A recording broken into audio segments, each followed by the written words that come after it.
I'll just let you know a little bit about Jillian. For those that haven't met Jillian before, Jillian is a proud Palmer woman from the islands of Bass Strait and a proud Bunurong woman from Point Nepean, born in Victoria, with a lengthy career supporting Aboriginal people and Torres Strait Island people in work, education, and supporting their life journey. We also wanted to have our newly elected mayor, elected just 8 days ago, Councillor Jenny Barrera, also with us on the panel this evening. Jenny was elected to council in 2020 and is the CEO of Wyndham Community Education Centre. She has significant involvement in education, community service, and working with young people and culturally diverse communities. Councillor Barrera is also chairperson of the Wyndham Humanitarian Network and its council's Welcoming Cities portfolio holder, which celebrates and promotes the cultural diversity of our city. Councillor Barrera is also co-chair of the Wyndham Reconciliation Advisory Committee, which is made up of 8 Aboriginal and Torres Strait Islander volunteer community members and 3 non-Aboriginal and Torres Strait Islander people. Community members kind of help to guide the planning of the Reconciliation Action Plan. Since the adoption of the launch of the RAP earlier this year, the RAC is now guiding and advising on its implementation in collaboration with Wyndham City staff. The RAC have a united vision to ensure reconciliation continues and evolves and progresses now for the future generations. Wyndham Council is also proud to be advancing the journey towards reconciliation with our Innovate Reconciliation Action Plan 2023 to 2025. The plan seeks to strengthen and continue Council's role in facilitating a whole of community approach to reconciliation. Wyndham has one of the largest Aboriginal and Torres Strait Islander communities in the Western region with a rich and diverse history. The plan is an important milestone ensuring the truth associated with that. Histories are communicated, shared, and embedded in the community. Meaningful reflections and commitment like today's yarn will lead to a more inclusive future for all. There are copies of our RAP available today, and resources sheet will be linked and emailed out to those who are registered. So now for our Win Talk, as Councillor Hill mentioned, Wyndham has its own learning and community strategy.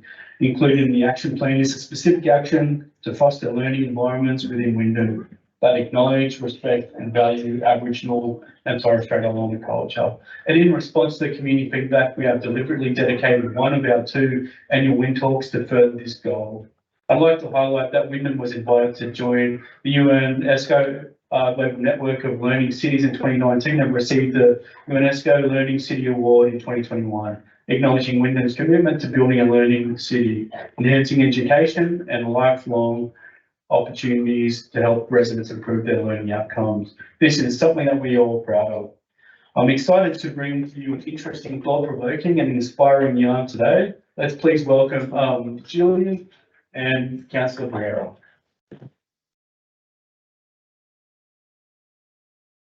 I just need to stand while I tell my story. So thank you, Wyndham City Council. Thank you, Diane, Sharon, my brother Rick, Uncle Shane, and everybody else, all staff involved due to this night together. My name is Jillian West, as you probably know. I'm a proud Bunurong woman from Point Nepean and a proud colour woman from the islands of Bass Strait in Tasmania. I stand here and do what I do for a couple of reasons. The first is a legacy of my father. My father, Japananga Errol West, was pulled out of school in grade 5.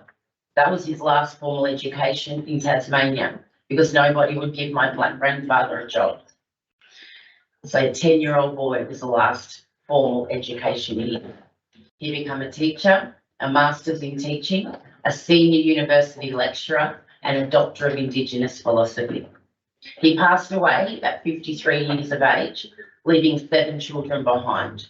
And all of his 7 children still walk next to him in his footsteps, but I proudly do this every day, sharing his story and his passion for culture in education, which he said was the most important.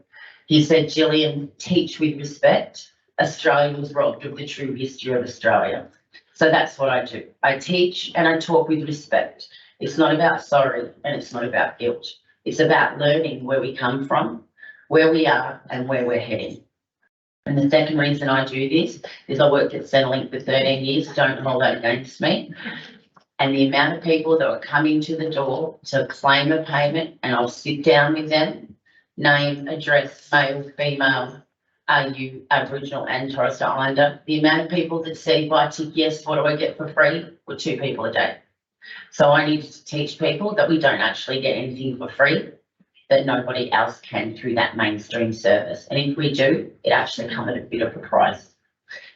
When my dad passed away, a kookaburra visited all 7 of his children across Australia. So if anyone sees a kookaburra after today, please let me know, because that is my dad's spirit animal. Before I come and sit down, I'd like to thank 2 sisters that have moved, come here today to share our journeys together, and I welcome you today. Thank you for coming here. So I'll now take a seat, I suppose. Am I here? Can I sit on your knee? No, I'm joking.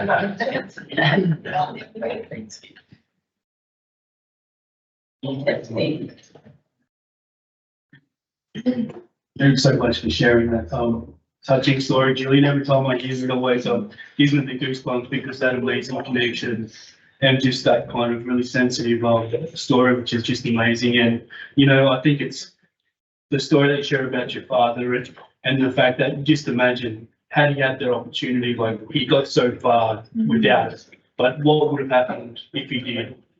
Like it blows my mind to think, you know, like he made and got amazing feats of that kind of professional development, and everything you said just blows my mind when you think about it. And it's just amazing. Just if he had the support, how much further could he have gone? Like, and he was at the top. Yeah. So that's just absolutely amazing. Thanks so much for sharing. So we've got some questions here, and we'll start off with a question, which is probably a common question that a lot of people wonder sometimes, is, you know, what's a welcome to country? What's an acknowledgement? What does it mean? Why do we do it? And this is a great question, and I think a lot of times it's, you know, I've got some great stories about what that means, but I'll hand over to you, Jillian, if you don't mind, just to tell people what's the difference between welcome, what's the difference between not an acknowledgement, and why do we do it, and why should we do it? So I hear a lot of people from Australia say, why do we have to do welcome to our own country where we're born here? Welcome to countries are our traditional ways of life. They're actually in our DNA. When we traditionally welcomed and smoked people to country, it would give them a safe passage to continue through country, like I said in my welcome. So a Wurundjeri person would come onto Bunurong country to go through country to get to the next country. We would smoke and welcome them. Any bad jujus we got rid of, and that smoke cleanses them. It's like a healing, so they can continue through country safely.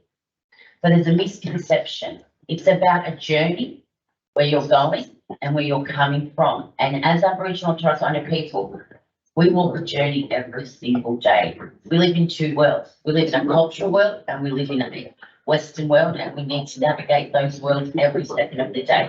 So these ceremonies are really important to us. So then if the Wurundjeri person kept walking through country, another Bunurong person came up to them, they would smell that smoke. Smell would smell, right? They would know that that person has been welcomed and safe to go through country. So that is the welcome. Now, for an acknowledgement, it recognises that Victoria, we're in Victoria, talk about Victoria, has a proud and ancient Aboriginal history. Really significant. Not only Victoria, the whole of Australia. And it acknowledges traditional custodian on where we're meeting, to say we acknowledge that we actually have a really powerful history, ancient history, and that's the journey as well. If you're going to give an acknowledgement to country, all I say is do it from your heart.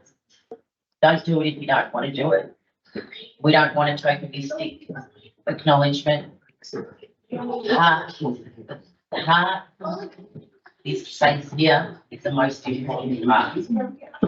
So with the acknowledgement of welcome, welcome can only be done by a traditional custodian. Now, when we talk about Australia, Australia is a country, but traditionally we had little countries, mobs, we call them mobs. So my country, Uncle Shane's country, Alexandra's country, Bunurong, Palawa, Muddy Muddy, they were our country. Yorta Yorta, That's what we mean by country. We're not saying we own this country, we a shared country. Traditionally, we had our own areas and our own laws. Now, how do you know which country you're on? Google. There's actually a link you can find out. It's called Acres. And you go onto that link, put in your address, and it'll hover over and it'll tell you which area you're on. If it's disputed land, you say traditional custodian.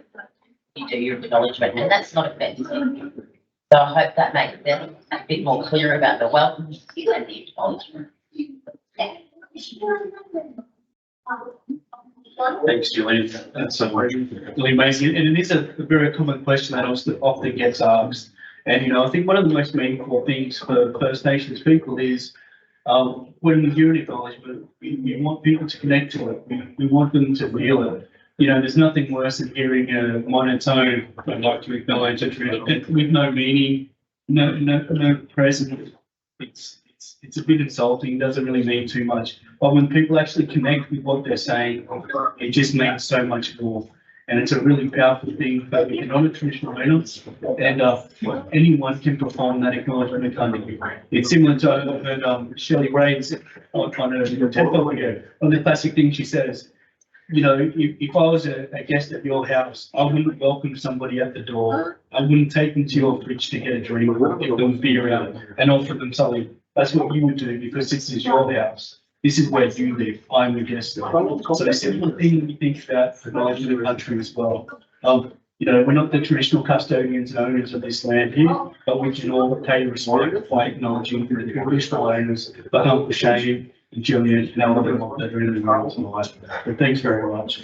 I think I've got one for Jenny. And this is a really big one. I don't know, you know, sometimes it's easy for us to get into conversations and talk about reconciliation, but for people that haven't heard you talk about this, can you please tell me what does reconciliation mean to you and why is this important for you personally and for Wyndham?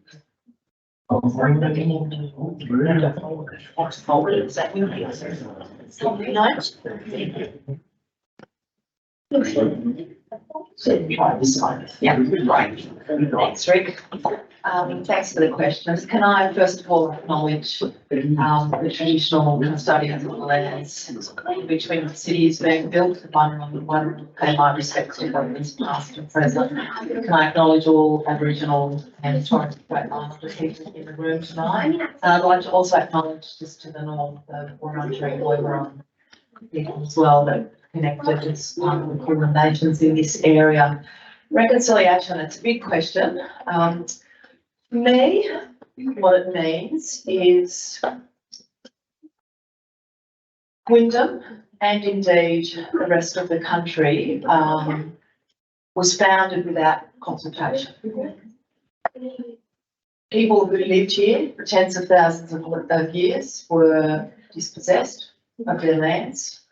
And so for me, reconciliation is about acknowledging our past, acknowledging what happened, and committing to working together, walking alongside our First Nations people, so that we make the place a better place in the future. For me, it's a win-win all round. To acknowledge what happened, to acknowledge the truth is important for our First Nations people. And it's good for us as well. It's good for us to reconcile what happened. My ancestors played a big role in dispossessing Aboriginal people of their lands, not just in Victoria, but also in Queensland, in Tasmania. And I acknowledge that. And I think it's important for people to learn about their history. I've looked into my history. And I think it's very important to understand it, to acknowledge it, and to then walk with our Aboriginal and Torres Strait Islander people to improve things. Really walk together. Be an ally, be a strong ally. I also think we still live in a very immature country because we haven't acknowledged our past. So if we want to grow up as a country, like other countries in the Western world have done, we need to do this work. We need to do it.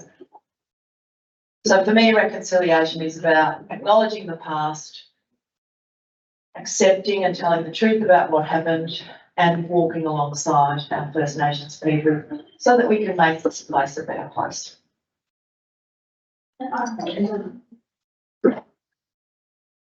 Thanks, Jenny. I think you made some really key points there. And, you know, for the people I often talk to, you know, at work in that particular space is about when they say, how can I help? What does reconciliation mean? And for some people, it's like, okay, well, giving a heartfelt acknowledgement, incorporating this into your business as usual stuff, not doing things as an afterthought or as a tokenistic kind of ticket box action, thinking up front, thinking if you're creating a policy or a project or a program for our members of our Wyndham community, thinking, I guess, you know, up front and doing a bit of forward planning, thinking, is this going to impact on any of our local Aboriginal and Torres Strait Islander people living in Wyndham? Have I gone out to consult with people? Have we thought about how is this going to affect people? Are we removing any barriers if there are any? If we do this, is it going to create any barriers for people? And these are some key things to think about. And it doesn't matter whether you're directly involved, like it's just kind of incorporated. It's just so it becomes business as usual. And that's what we need to focus on at Wyndham, and that's where we're aiming. Things going to take a while to change, but you know, you have to start the journey with the first step, and we've definitely started.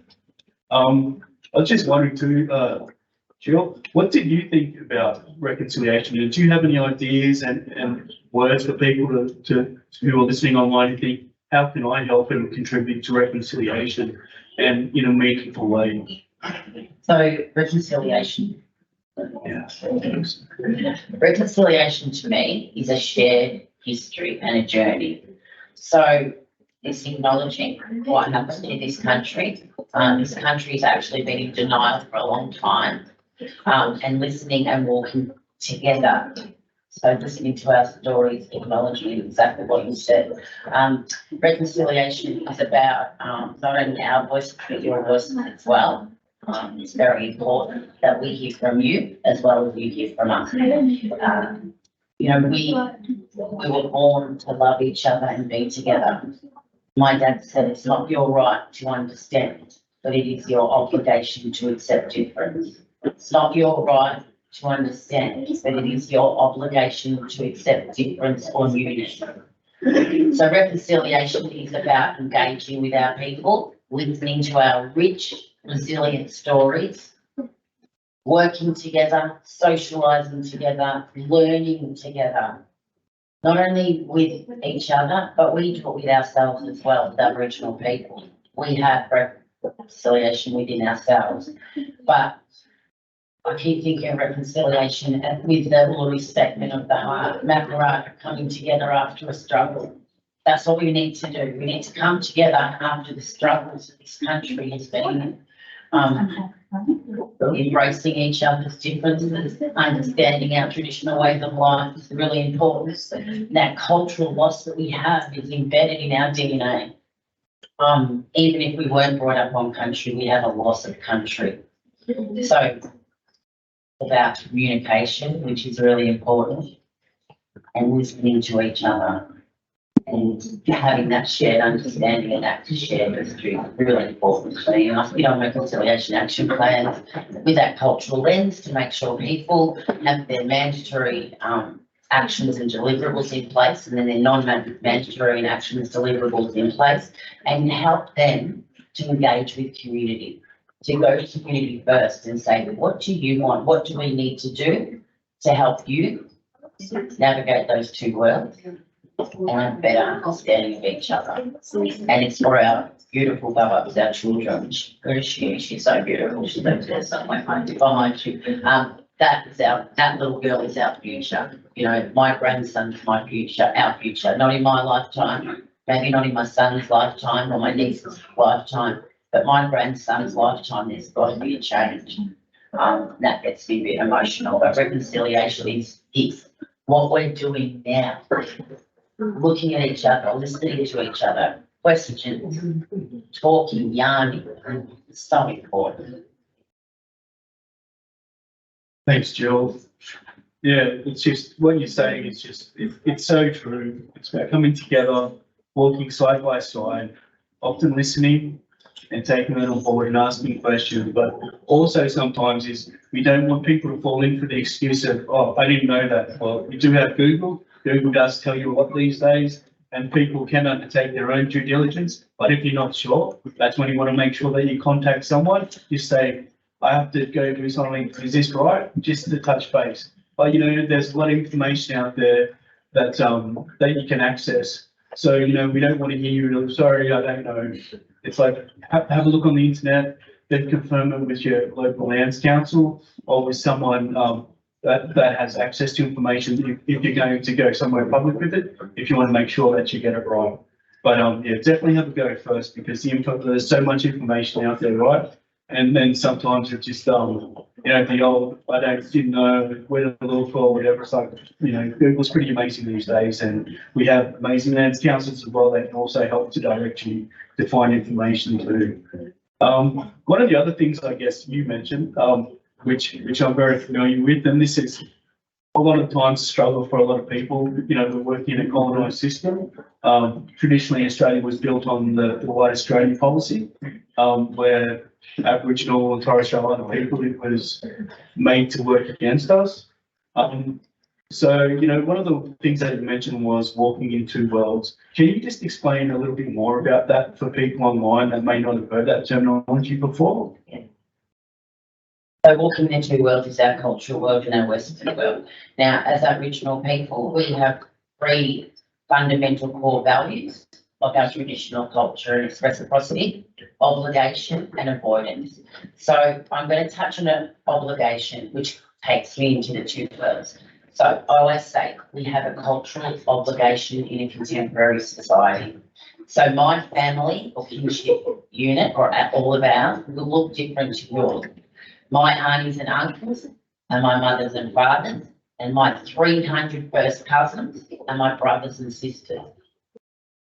Now, I may need to look after two dads, a mother and a sister and a brother, 5 people, and I work full time. I have to leave work early 3 times, come in late twice.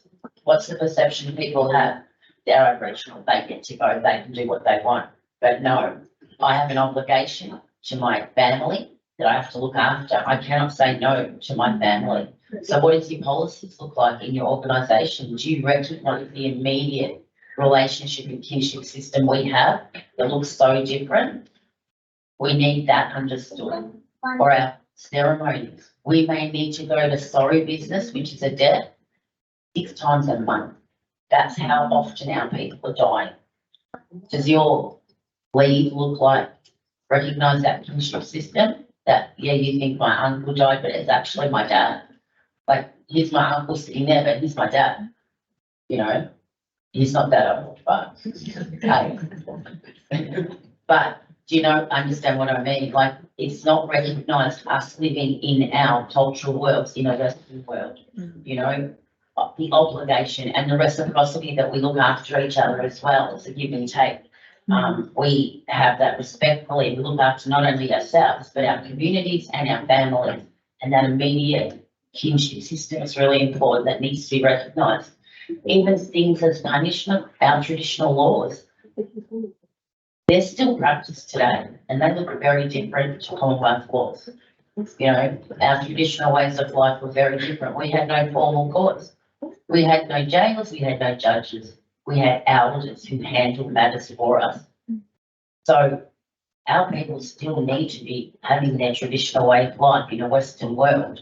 And it's really hard to navigate those two worlds because they start before we even walk out the door, before we even go to work, or before we even socialise. Those obligations are there with us all the time. So it can be really hard for our people. That loss of culture to me is the biggest loss that our people have had and still having to this day. I will say I can wear an Apple Watch and a mariner shell bracelet, which is a traditional bracelet from Tasmania. I can teach you how to use that Apple Watch, but I cannot teach you how to make that Mary Michelle bracelet. That is a big loss within our family and our community, which we're trying to get back. Can I answer your question? Yeah. Jenny, I guess, and this is a bit of a hard one to talk about, but the elephant in the room, you know, the outcome of the referendum was no. There's a lot of mixed feelings about that. And I know council was very supportive and trying to get information out there for people.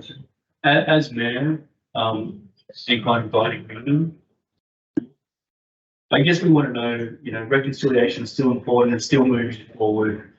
You know, what do you think you're going to do to help to supercharge this, and really to make sure people know this is still every day and we are going to move forward?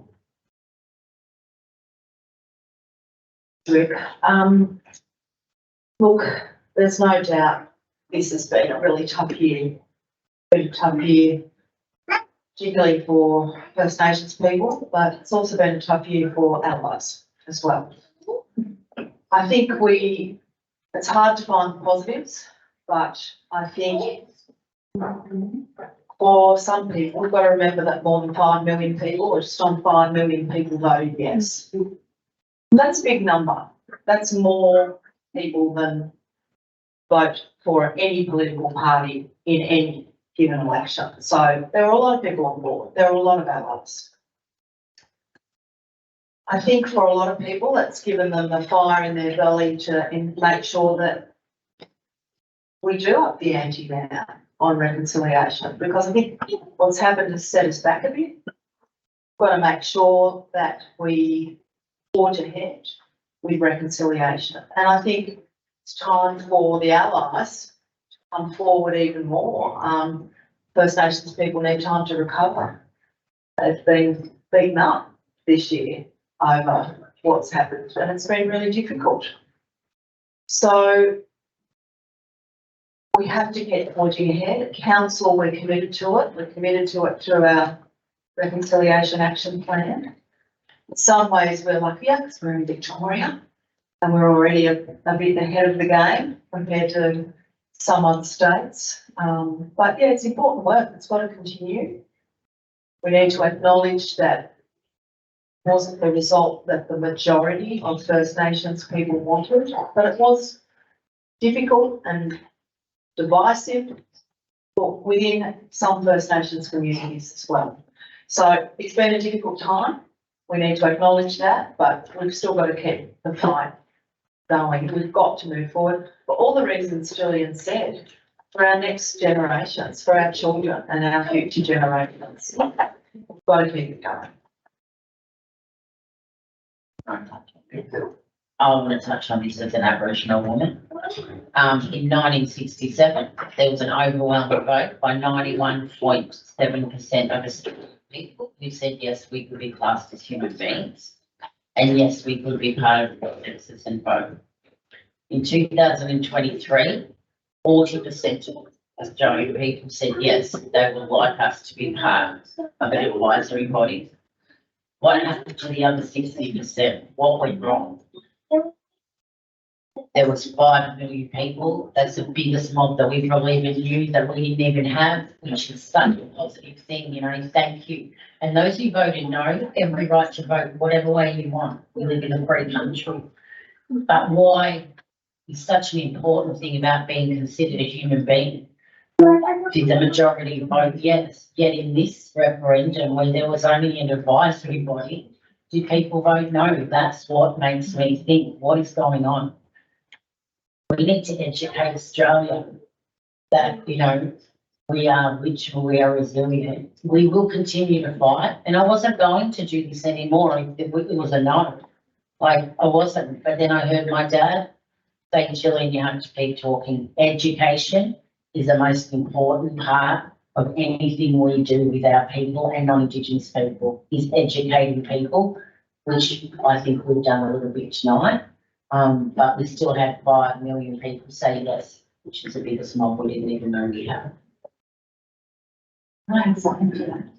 Yeah, We could be here forever, we could talk all night. I think the other thing that's important, we do need education, absolutely, it's absolutely critical, but I think the other thing that happened is that in 1967, we had bipartisan support. Unanimous politically. This time, we had the language of division. We had people being encouraged to vote no if they didn't completely understand what was going on. So I think that's a huge factor in what went wrong this time, that we didn't have all political parties on board with this. Yeah. And they should have been. and I'll just say something else. And also, you're right, that was true too, but just to put it in context, so you can understand a little bit about that 1967 referendum. My grandfather fought in the war in 1940 to 45. Prisoner of war. When he returned, he still wasn't classed as human.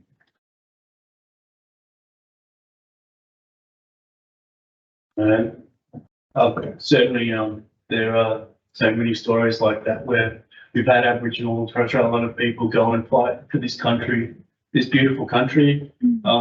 As soldiers, some people never got to come home.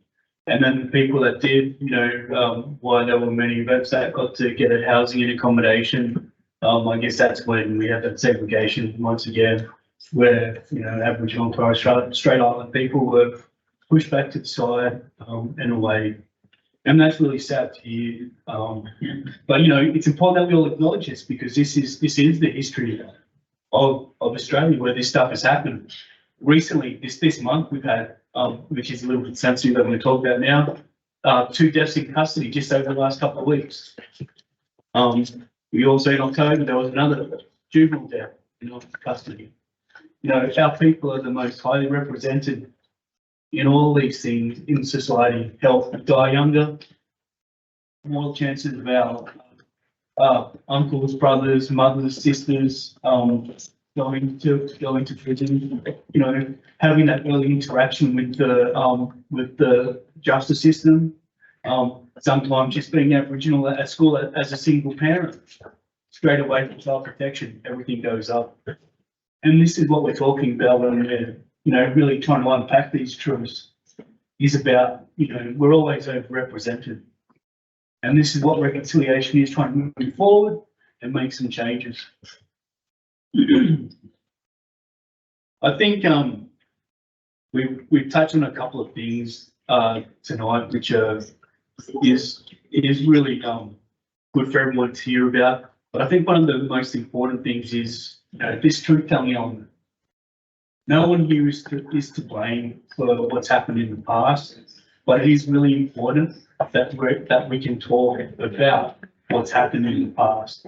Sometimes it's about being uncomfortable and getting used to being uncomfortable, because this is what the truth-telling element is. It's about people hearing these stories about what's happened in this country. Like, I remember sitting down in Year 4 doing a project with my mum about Captain Cook, discovering Australia. And now when I reflect back on that, I was thinking, what must have she been thinking? But there's stories about Bob saying they were up on the cliff, seeing him sail past down the south coast.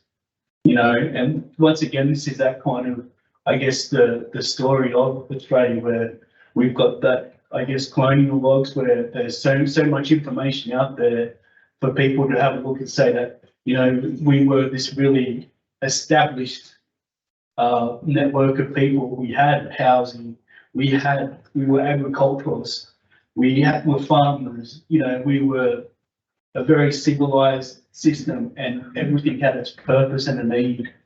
But for convenience, I guess, one could say that a lot of this stuff is kind of swept under the carpet, so that it made people doing seem easier at the time. I guess I wanted to also touch base on, for both of you, if you wouldn't mind, talking about truth telling a little bit, because I think this is a really important aspect of reconciliation and just having this conversation, and it's just talking about stuff. And it's not to make anybody feel bad, it's just about really connecting with the truth of the past. Because, like that famous quote is like, you don't know where you're going if you don't know where you're from. And I think for all Australians, this is something that's really important. Would you mind if I ask you first, Jill, and we then go to Jenny? So when I run my training, it is about truth telling, but I always make sure that people don't sit in that, I feel like I'm guilty or I have to say sorry, because you're not going to get anywhere. We're not going to move forward if you feel guilty or sorry. It's just about learning the truth, like that it wasn't that long ago, the 1967 referendum, it was 56 years ago. So it was my dad, he was 20 years old when he was first considered a human being. And that's the part that's uncomfortable with people, because I think they think it's their fault, but it's not your fault. Anyone sitting here today, it's not your fault. It was a past mistreatment by the government at the time.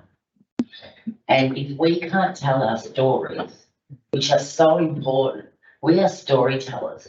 We have been telling stories verbally for 400 generations, verbally, without one word being changed. Whether it's our Dreamtime stories, our laws, our traditions, our songs, our songline, we have been telling stories and the truth for so long. So we just need you to understand that the loss is still raw and real. It's right now. It's in our DNA.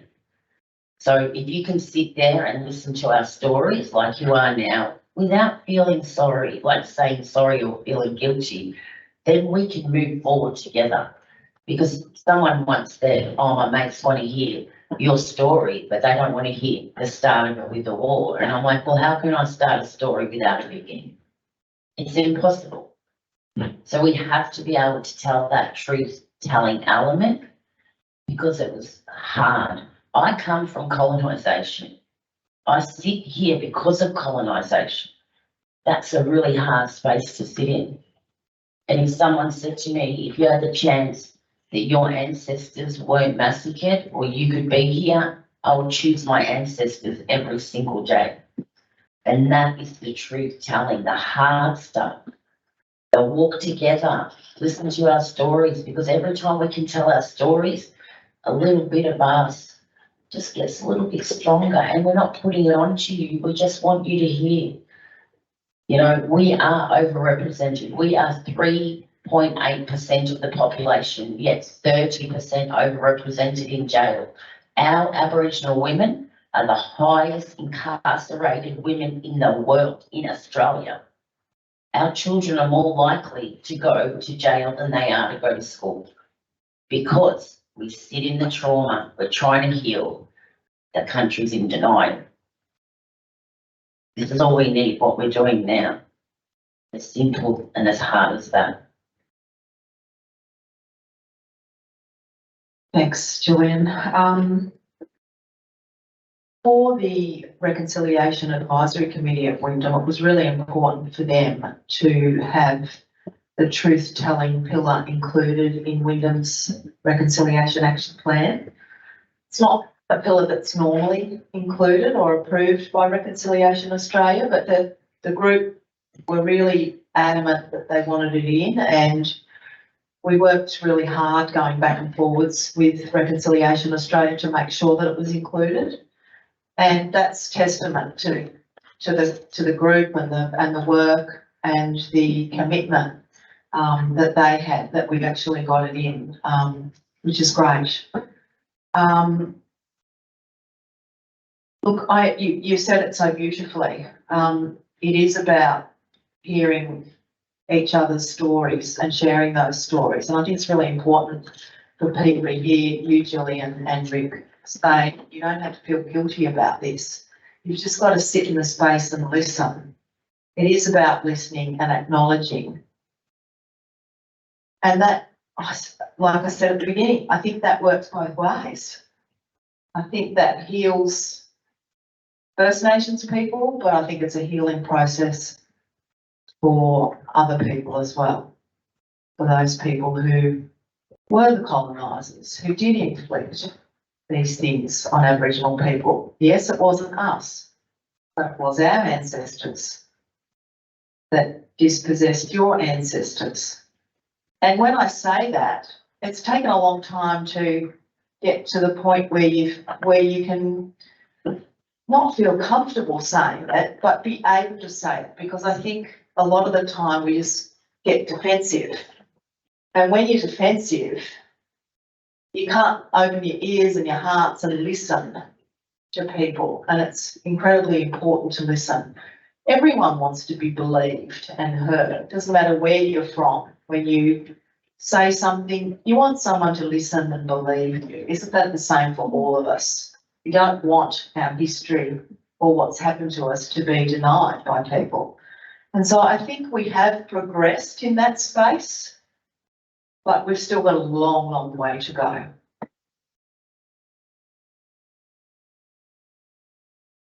Thank you both for those answers, and thanks for sharing, Jill. Like I said, you know, this is a really great part too, because there is going to be some truth telling happening through council. You know, and it's part of our wrap, which is really good. You know, it's about making sure that Wyndham understands that, you know, the Bunurong and the Wadawurrung connection to country, and what that means, and talking about, you know, some of these, you know, tragic and sad stories of the things, historical things that took place here. And, you know, they could be challenging to hear, but it's good to know that there's such a wealth of culture here in this beautiful city. Like, even underneath all this concrete where we are today, you know, when you think about all the footsteps that would have come before us, the things that would have been said, the fires that would have been had, the feasts that would have been shared, the gatherings that would have taken place, all through Wyndham. You know, we often probably in our day-to-day lives don't consider that, but, you know, this was, you know, a thriving, you know, rich country with trade. Everything had its purpose, everything had its place, and just that culture. And yeah, it's just when you think about like that, for me personally, you know, I'm really think that it's time that we have some of these, you know, real conversations, and just to get it out there and to clearly acknowledge that, you know, in Wyndham, which it's really great to hear. 2 out of timekeepers up the back. I don't have my watch on today, so I just wanted to double check to see if I'm running over or how we're going for time. And, okay, just give me the note when it's time you want to go for the questions. Yes, I think like we touched on a little bit before in relation to the referendum. It's been a really tough year for so many. But this cultural awareness training, it's just so important. And like, and I say to people, and I'll hand over to you in a minute too, Jill, is about, you know, you can't just do an online cultural awareness training and think that now I'm culturally aware. Cultural awareness is an ongoing journey. It's something that every time you have a conversation, every time you engage with someone, every time you maybe experience a particular moment or interaction, you can grow from that and learn. We all have different levels of our cultural learning journey. Some people may have only found out their kind of, you know, recent Aboriginal or Torres Strait Islander ancestry, and some people were born into it and knew it right from the start. So we're all at different levels, and the same for non-Indigenous people as well. Some people have done some training, some people haven't done much at all. So when we're talking about cultural awareness, what do you think, and what are some ways for people to kind of to grow their knowledge independently and to kind of to become better allies and better aware of, you know, I guess Australia's history, particularly Wyndham's history of the Bunurong and Wadawurrung people? So you can contact the Aboriginal Land Council in the areas of the Wadawurrung and the Bunurong Land Council.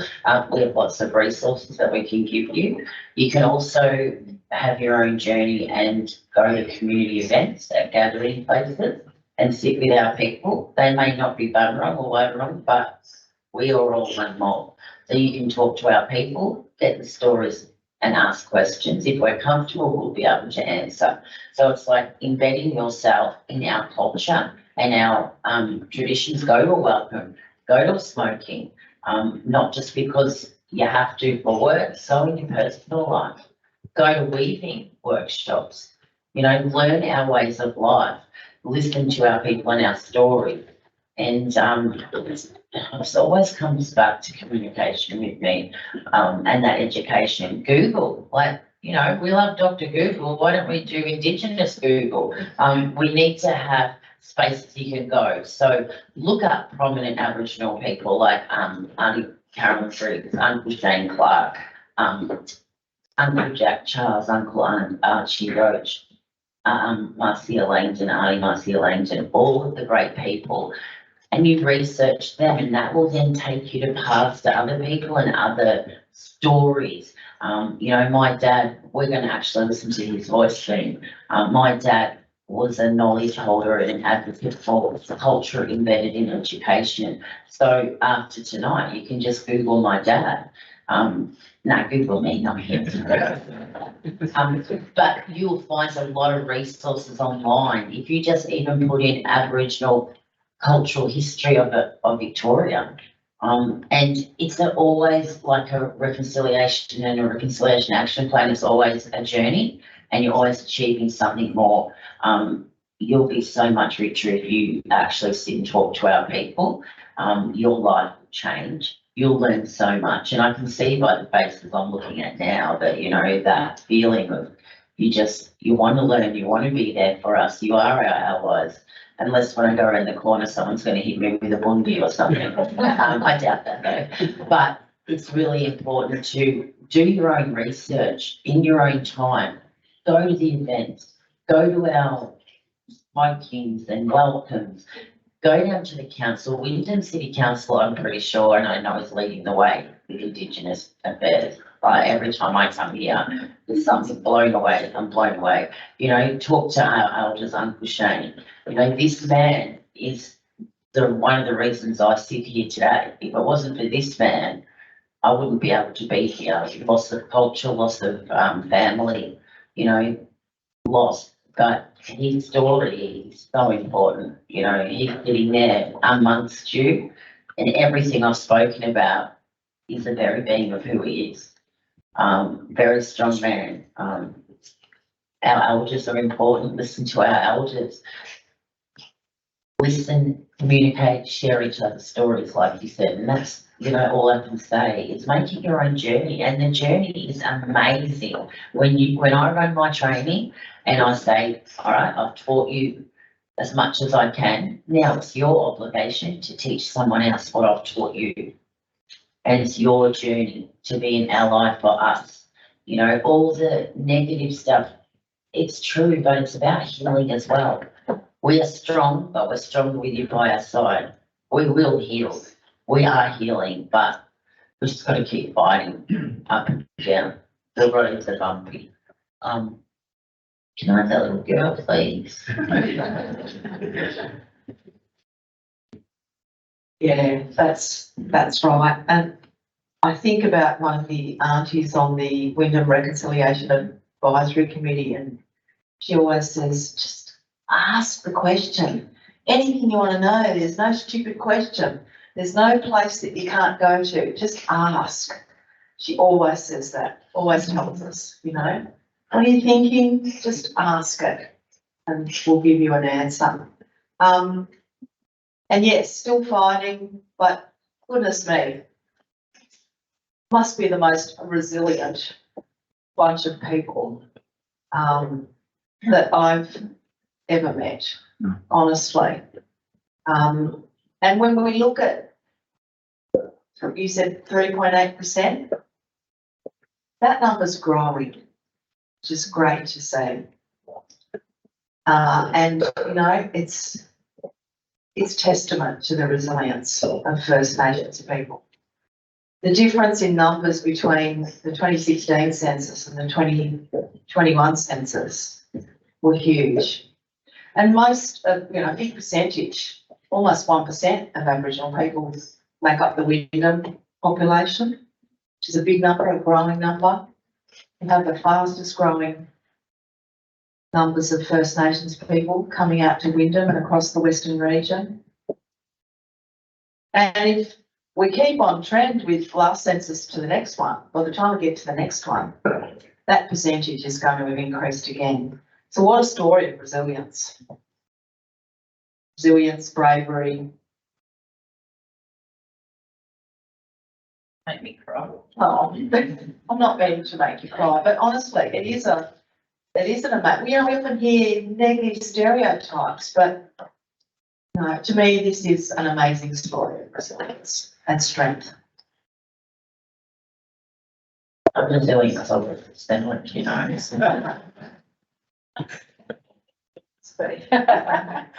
Yeah, thank you so much, both of you for your comments and feedback on that. I think, you know, it's time to touch base with one of the elephants in the room and speak a little bit about racism. Wyndham ran a, I guess, an anti-racism, I think it was on Monday night, where we had a number of keynote speakers and talking about from different communities where we're talking about this. I think everyone's seen that increase in racism go up. So referendum, you know, 13 Young, they had a massive influx of calls. A lot of First Nations organisations did as well. You know, and I think it's something that we all need to work on together.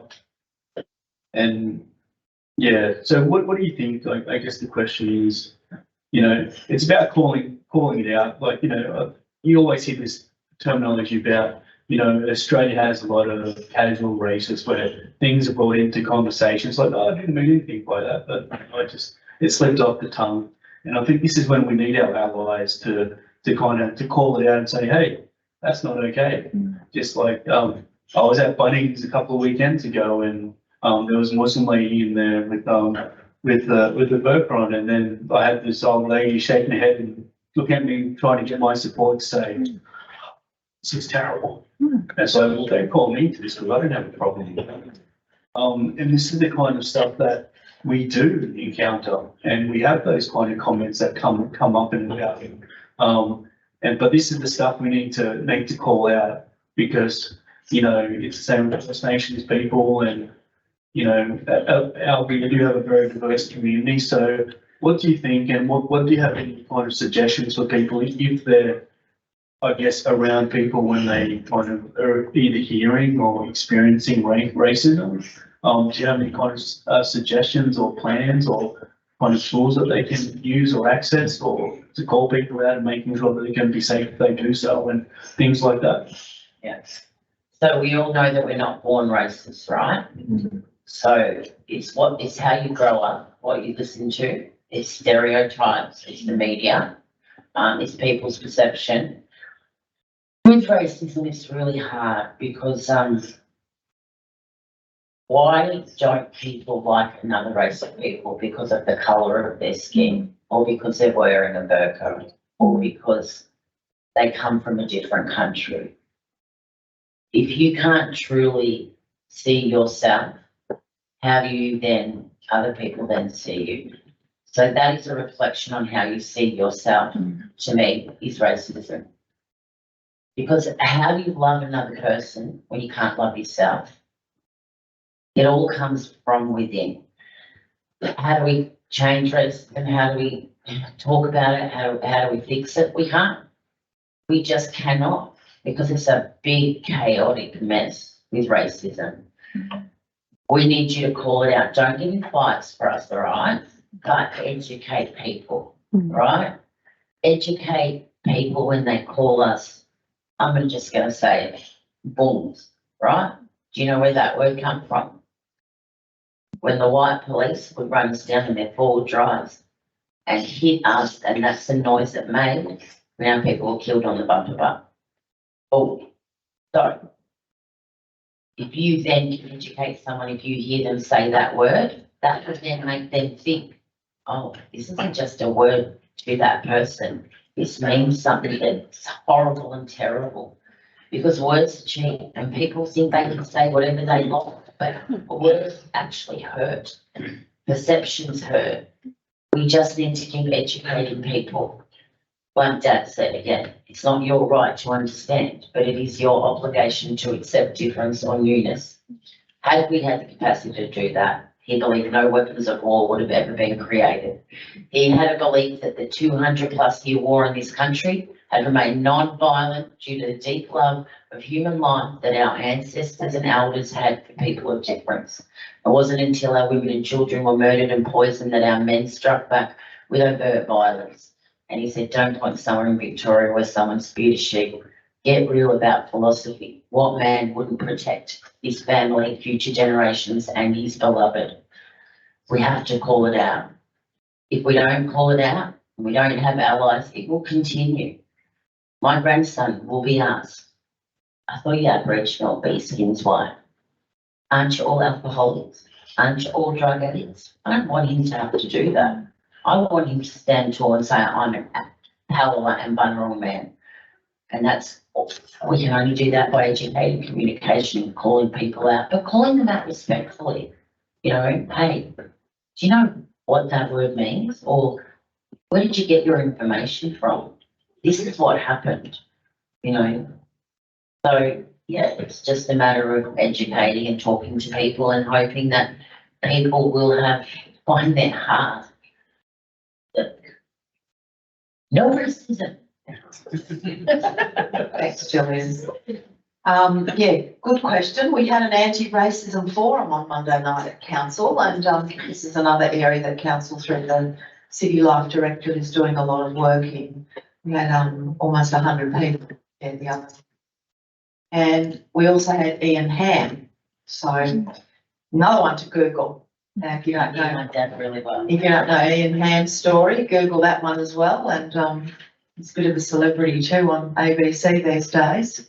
And Jillian and Ian spoke to people in Wyndham earlier this year when we were in the lead up to the referendum about the Uluru Statement. It was very moving because Ian was there and he said he hadn't spoken since the referendum, and it was the first event that he had spoken at. And the incidences of racism this year have just gone through the roof. As you said, Rick, the reports to 13 Yarn. And that's been terrible to see. There's so much work to be done. It is education, it starts when children are young. You're right, they're not born racist, but they learn these behaviours and then we perpetuate them. Sometimes it's really overt, it's really intentional. Some people it's more an unconscious bias. It's still racism. And it's still something that we need to work on and work hard at. It is a scourge. No one can do it alone. All levels of government need to work on this. We're doing a lot at the local level. We also had a representative of one of the local members there on Monday night to talk about what the Victorian government's doing with the Racism Task Force. Federal government's about to release its new racism or anti-racism program. You might know the Racism It Stops With Me campaign. They're about to kind of review that and renew it and release it again. We all need to work on this at every single level of society.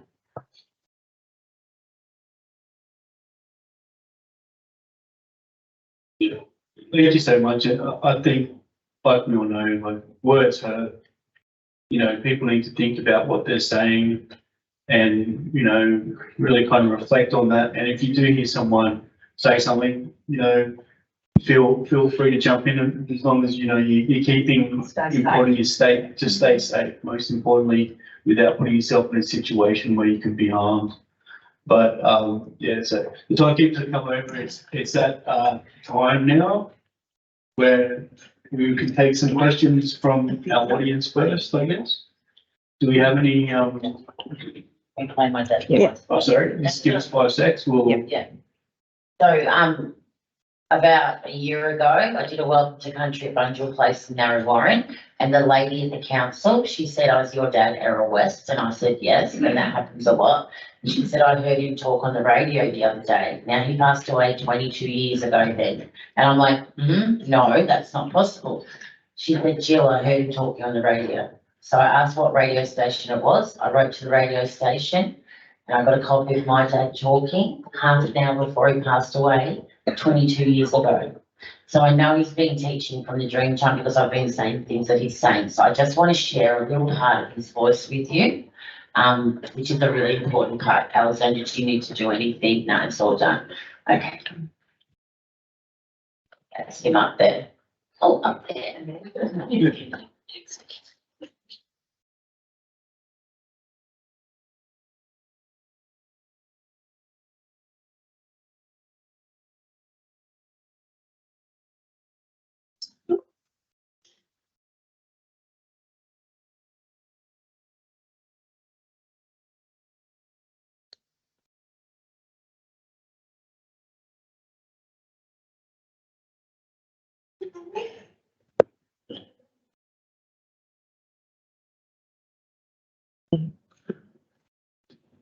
I can't speak for any other Indigenous person here, nor should I, nor would I.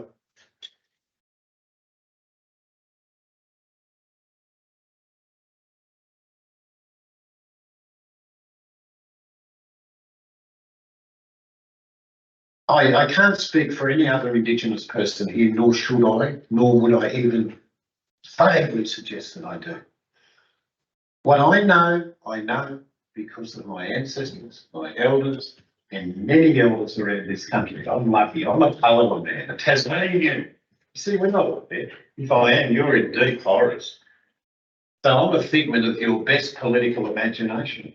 Deal with that. I've had to. Do you know how easy it is to stand up and say, I'm a Tasmanian Aborigine? Look at me, look at me, look at me, look at my children. What's missing? Land, colour, language, ceremony. You cannot box me in like that. I refuse to allow you. Society is the you I'm talking about. And you choose where you stand. But you hear me, everyone around this circle. We are poorer without each other. And we are richer with our own kind.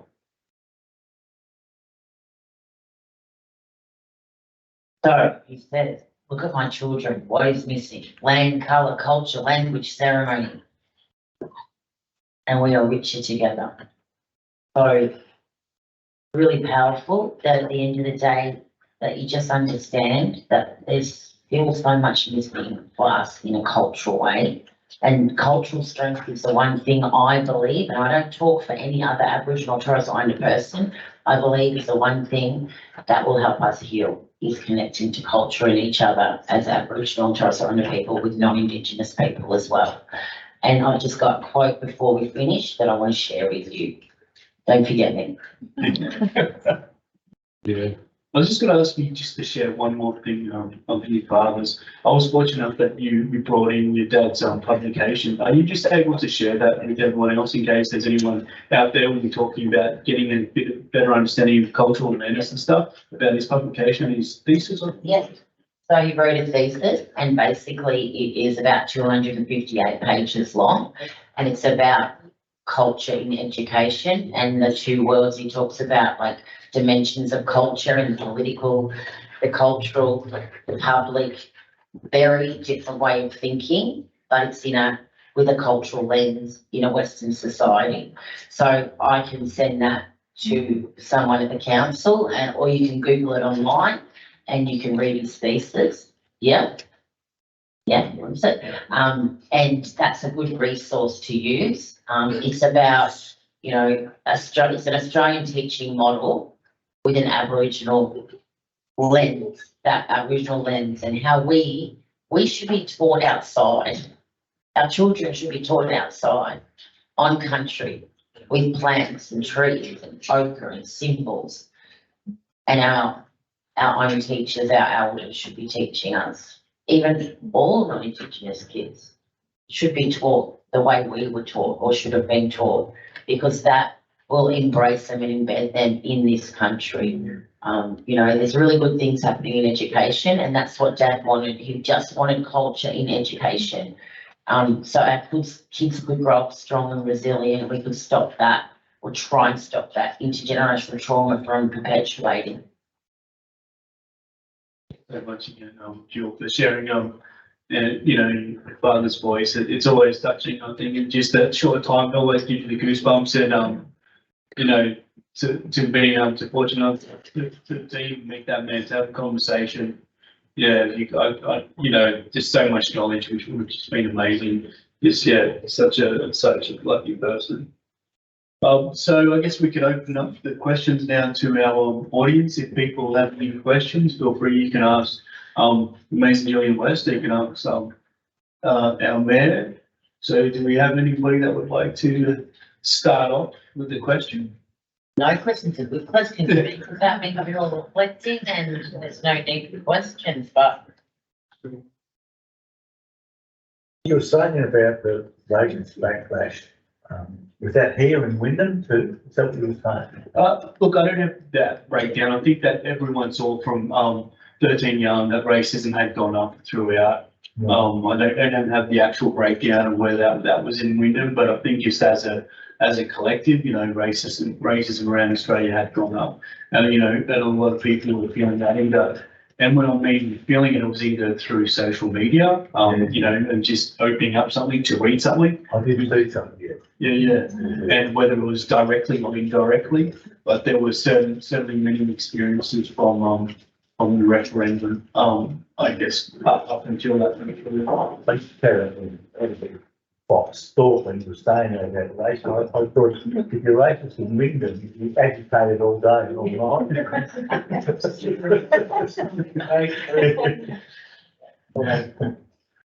You mentioned that Google is your friend. Google can also be about data and take you in a different direction. What are some of the like free websites or top 3 search things that would be beneficial to someone looking for information around reconciliation and First Nations culture? yeah. Reconciliation Australia, that website, Reconciliation Victoria. So organisations and bodies, Aboriginal Bunurong Land Council, Wurundjeri Land Council, go to those resources as well. If you're going to Google, we all know, like, I was joking about Dr. Google, right? Even though one of my nieces goes to Dr. Google all the time, but you need to make sure that those places are, you know, have got Kinaway Chamber of Commerce certificates, which is Kinaway is an actual governing body that looks after Aboriginal business and make sure that they are not black cladding and things like that. So don't just Google, how do I stop racism, because it will take you down a dark path. Go to the what is it? UN.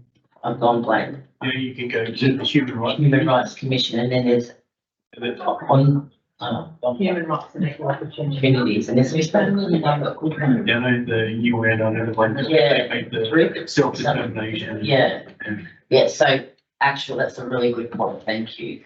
Make sure they're governing bodies and that they're the councils too. The websites on the councils. Don't just Google anything. And the council's got a link to Kinaway on its website. So Kinaway, if you want to engage in Aboriginal business, you just go into Kinaway and it will tell you, you know, electrician, training, catering, things like that.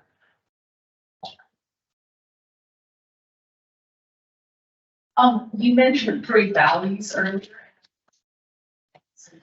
Avoidance. Avoidance, yeah. I'm not going into avoidance. That's fine. We do not have time, okay? But thank you. One was an online comment rather than a question from anonymous.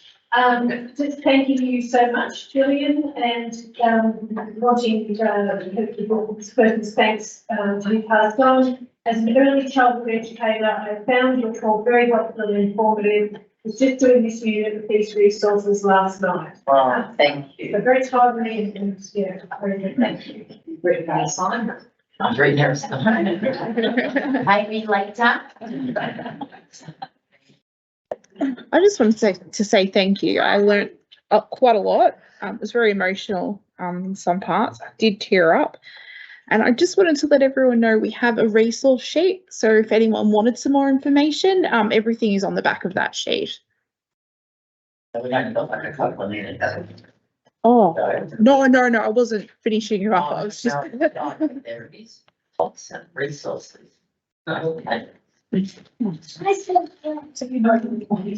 Yeah, this is really good. Yeah, I think it's about, like I said, just communicating and understanding who we are as people. You get to have this, not me. You're the MC, mate. And just to confirm, these resources will be available online for people with links and everything, see if they need to use them.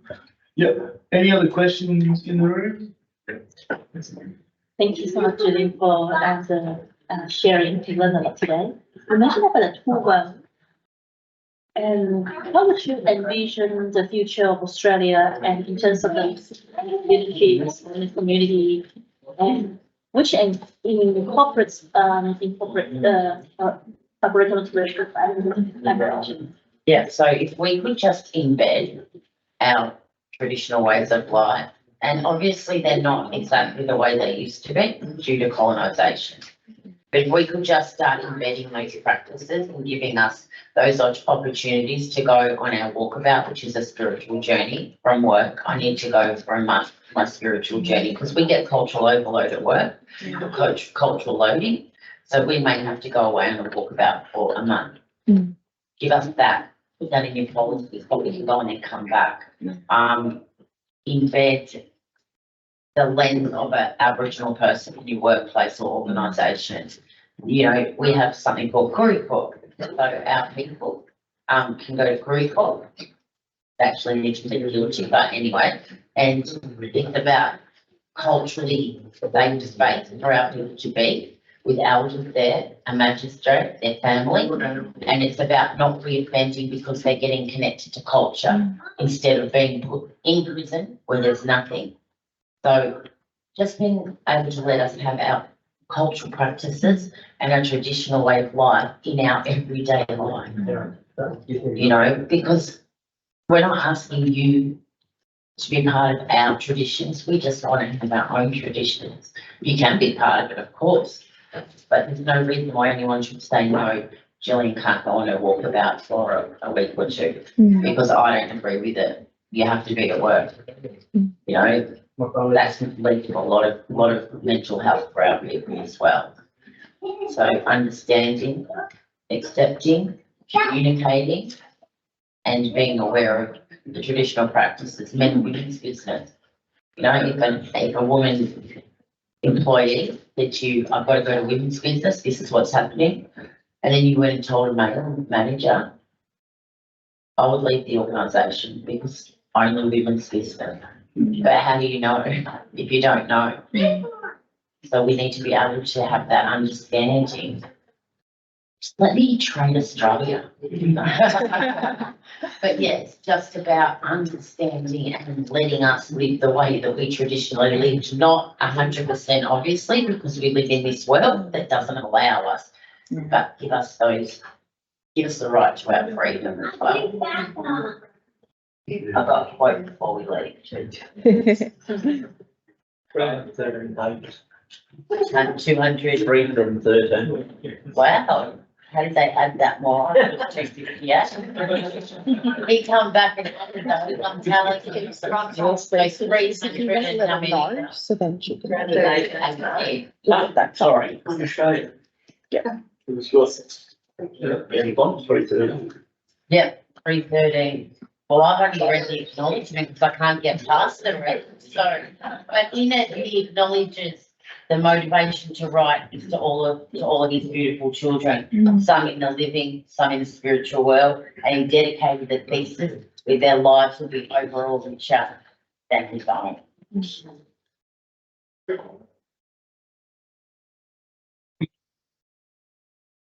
So you read that and come back and tell me what he said. You're a busy boy now.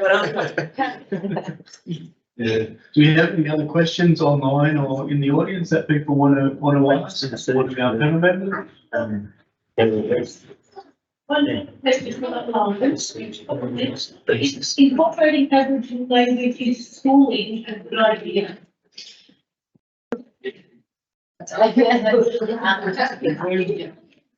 It depends on that traditional custodian or owner group, whether they feel comfortable doing that. I think it's good for us to learn our language first, and then if we feel comfortable, we can. I think it's good to learn languages, and it would be good to know about like Wominjinka, welcome, and other languages in school, I think. Shane? Yeah, Good stuff. Good one. Mm. I'll just give you the microphone because he talks softly so people listen. Okay. Oh, sorry.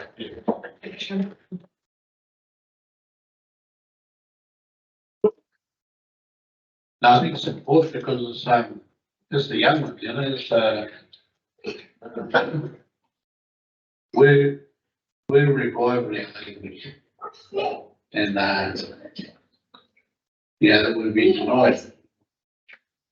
We bring it back, and I think, and sharing it, I think it's a good thing, because the little ones out of school, they might, it's about teaching, might be what's the Burrowing word for a man, or what's the Burrowing word for a frog, or, and it's just little words like that. And if they get back, they gotta tell their parents, and that's the awareness for the parents, I think. And it's important to know a bit about Aboriginal language and history. And, I just want to make a comment. You just talk about reconciliation, I think the three chapters, as I said. Yeah. I think everybody was, for me is reconciliation, and what does that word mean? And it's about, when you look at this, it's reconciling the wrongs. When two parties have a dispute, they are reconciled. They come to an agreement. We're still waiting. And, it's not about, you know, like, Eunice said, not about guilt, but the wrongs that are being done against us. And we're working together for this reconciliation to make tomorrow better. And there's a word that hasn't been mentioned tonight, is recognition. Recognition of us, who we are, the first people of this country and our place. And there's not that we have a lot of thoughts here about some of the topics and census. So generation, a lot of people are still disconnected and lost. A lot of people are finding their identity and acknowledging the Aboriginal heritage. And I'd like to think that our people are populating that, in numbers. But as a people, you just think about the generation that's been disconnected and now reconnecting and find their identity and say, yes, I feel comfortable about my identity and being recognised.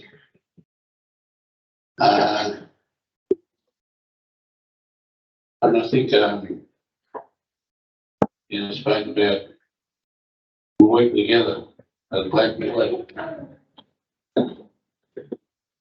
For a long time we've been, I know that people have heard us and their concerns and what the hardships is against our people, and they've heard us, but they haven't listened. But now you can see the change where people are listening. I'm feeling that here with us.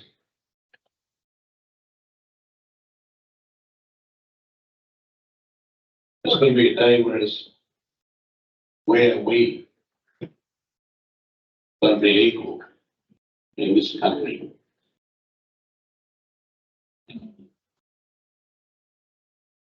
Going to make a change.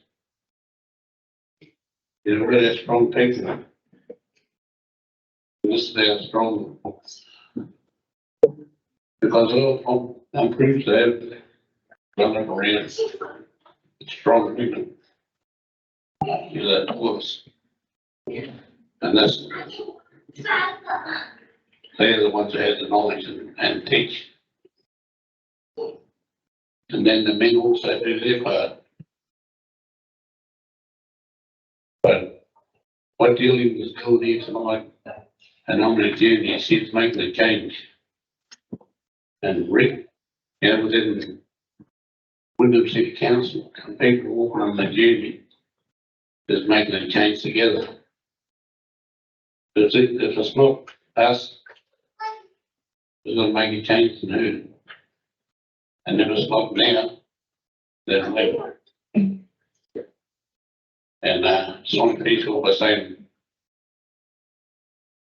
there should be a fight of black against white. There should be a fight of right against wrong. So,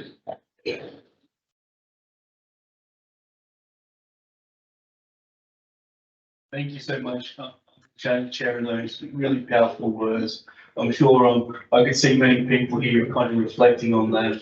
Shane was kind of talking and, really thinking about and unpacking that. And, what I'm Shane is touching on, it's just so true. It's like, just thinking, having that time, can we imagine a place where everyone can just walk down the road and just be who they are and without feel of any reprimand or resentment, and just be yourself. This is when our self-determination, is so important. And, here at Wyndham, we're not going to say that we're perfect. We've got a long way to go. There's many things that we need to do for this journey. But, like I said, the journey begins with the footsteps, and, that Wyndham have created a team, that's going to, systematically start to have conversations, start to, develop our staff that are kind of, working at the council, because it's those people that are then going to have that light bulb moment to think, I need to contact the RAC, I need to contact community, because I'm doing a project about building a thing. Have I done a cultural survey on that site? Can we call it a traditional name? Can we acknowledge that? And, it's all these kind of light bulb moments that we want people to start incorporating just as their business as usual stuff, and to really connect that and put the dots together so it doesn't become, this is part of the RAC. It's just, this is what we do because it's a right thing to do. And, we've got a long way to go, but the journey starts now, and some amazing allies that I see in the room. I know that, you can go away and everyone through their own sphere of influence can kind of, have a conversation and keep working and supporting and walking the goals. So thank you very much for that. Absolutely. Hey, the last thing I want to say, and I'll forever hold my peace. He knows it's not gonna happen. I need to stand up so I don't normally sit down. Philosophy is the pursuit of wisdom. And for those of you who are barefooted and touching the ground are at the core of philosophy. Take your shoes and socks off, not now, on the weekend. When you get to the river or the water and connect your feet to our country where our people have been walking for 80,000 years, our ancestors left their footprints. Please put your shoes and socks off when you can. Thank you for having me.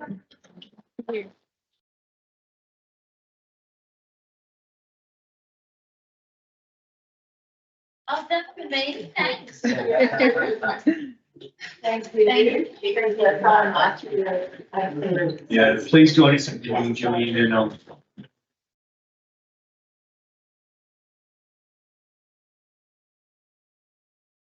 thank you so much for everyone attending. I will just offer Jillian the microphone again to see if she has anything to say, but following this, you can head over and enjoy some refreshments. There's also a resource table over there, which people are welcome to kind of grab anything to take home with them and to share it around. I do want to acknowledge my beautiful niece over there, Alexandra. Everyone have a look at her. This is my beautiful partner, and she's learning, and she's one of the 13 grandchildren, and she's walking in these footsteps, learning from me every day. She's actually running training with me as well and learning. So thank you for coming with me.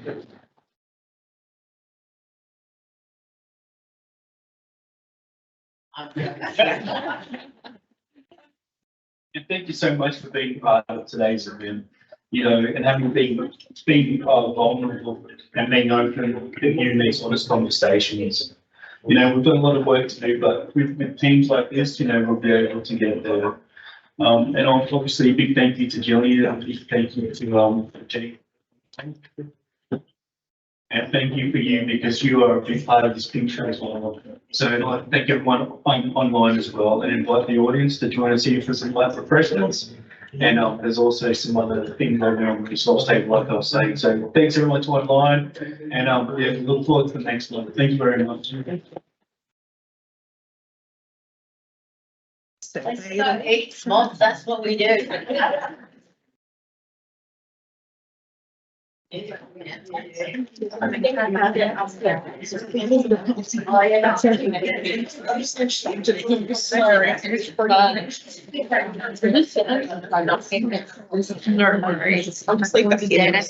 is the keys to my car, so. Oh my goodness, yes, they're close. Is it both of you? But we'll have it, it needs. On the other side. Oh, you got the adapter, sure.